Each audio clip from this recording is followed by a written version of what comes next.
So every year when you run for office, you get bombarded with these questionnaires from all different groups asking you to fill out surveys, how you feel about issues. Nobody ever reads them. This year, I got one from Alexandria Ocasio-Cortez's own PAC, the Courage to Change. So we're going to see what it's all about, and maybe I'll get their endorsement. Part 1, Building Movements.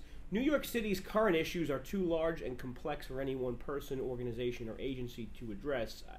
I would hope whoever she's endorsing for mayor could actually handle that. But anyway, do you support the following national policy priorities? It's a city council race. I mean, ostensibly, I can't do anything about these. So Medicare for all, no. Green New Deal, no. And abolishing ICE, no. I mean, again, city council, no control over any of this. Thanks, AOC. Please provide the name, phone, and email for 3 in-district movement groups that you are organizing with and are supporting your campaign. I don't know. I mean, I went to the Blue Lives Matter gala last week. I don't know. I mean, some little leagues or baseball team. I don't know. Let's just hit next. Please describe your vision and goals for your term as a New York City Council member. Responses to this question may be displayed on the Courage to Change website. Perfect. I hope to represent the needs and concerns of my constituents on the South Shore of Staten Island and generally oppose many of the far left and progressive policies that liberals on the city council may propose. Is your campaign accepting contributions from a PAC that represents or was created by a for-profit company? I don't think so. So just to be clear, this is a person who's running a PAC being critical of other PACs doing presumably the same thing her PAC is doing. Is your campaign accepting contributions from real estate developers, real estate PACs, or any executive or board member of a real estate company? I mean, I don't understand why we demonize people in real estate. It's almost as though, you know, AOC doesn't live in an apartment or a house. Like she just went out back and built a yurt, and that's what she lives in. Is your campaign accepting contributions from any executive or board member of a fossil fuel company? Yeah, no, totally. Big priority for BP and Exxon and Mobil CEOs to weigh in on city council races in New York City. They're just, the money comes flying in. Is your campaign accepting contributions from any law enforcement association or PAC? I mean, ideally all of them will donate to me. Will you vote in favor of a law that expands access to vendor licenses, including food and other goods and services, in order to create economic opportunity and help for small business development? Like, we're going to give people more street cart vendor permits, even though we're just crushing restaurants like the one I'm in right now.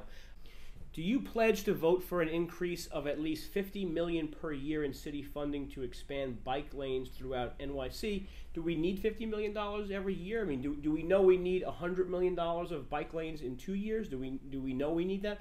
New York City needs environmental justice champions now more than ever. Okay. Environmental justice champions know that the goals of the Green New Deal includes promoting justice and equity.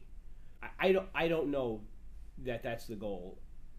I guess it is. Okay. Do you clearly demonstrate support for the Green New Deal in your campaign? No, I definitely don't. I definitely don't.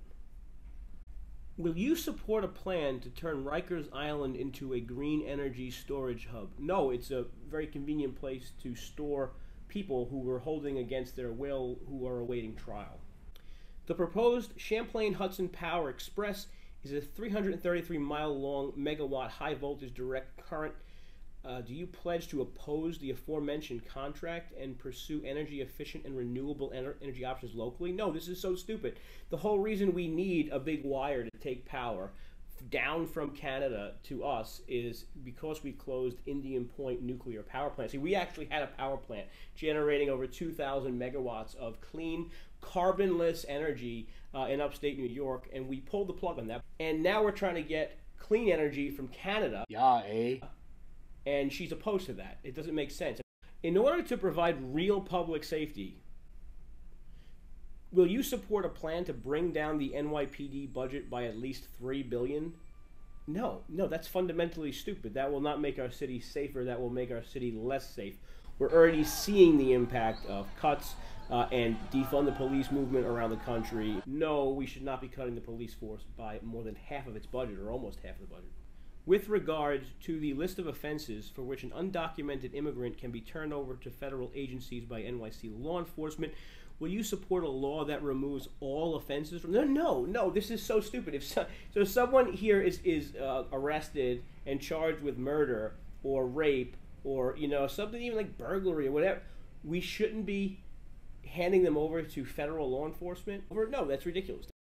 Do you pledge to oppose all attempts to sell public housing property to private real estate developers like the NYCHA Blueprint or RAD and PAC program? The RAD program has been controversial, yes, but it's been successful all over the country. And why would anyone just pledge to not do something that could be a way to save and make public housing better?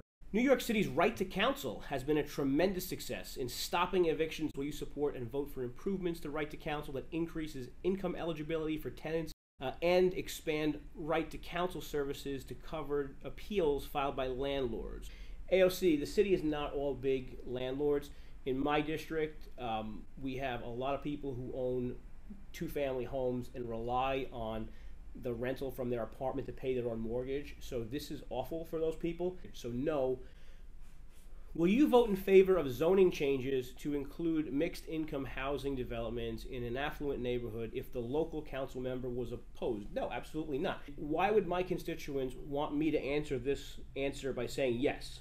Like, in other words, I'm going to support them electing me to make decisions, me coming to a decision, and then other people backed by AOC taking over those decisions and making them for me. None of my constituents would possibly want that. And if you're living elsewhere in the city, you probably don't want this for your city council member either, because then they can't make decisions which you elect them to do. Thank you. I have completed the Courage to Change questionnaire. Let's see if AOC and the Socialists go with me this year.